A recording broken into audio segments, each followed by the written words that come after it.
Now, we have our definition of free cash flow, all right? And we have our definition of return on invested capital.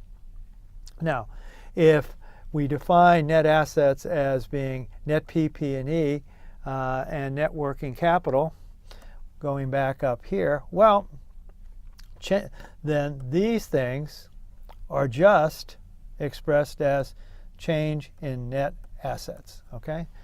Change in net PP&E plus the change in, minus the change means we're going to take the minus the change in net assets. All right, well, the change in net assets, let's think about this. Let's think about the change in net assets in this particular case. So if the firm in steady state is going to grow at a steady state growth rate equal to G, okay, the steady state growth rate, then we would expect that the change in net assets are also going to grow at that constant growth rate. And that's a bit of a simplification, but let's sort of make that assumption.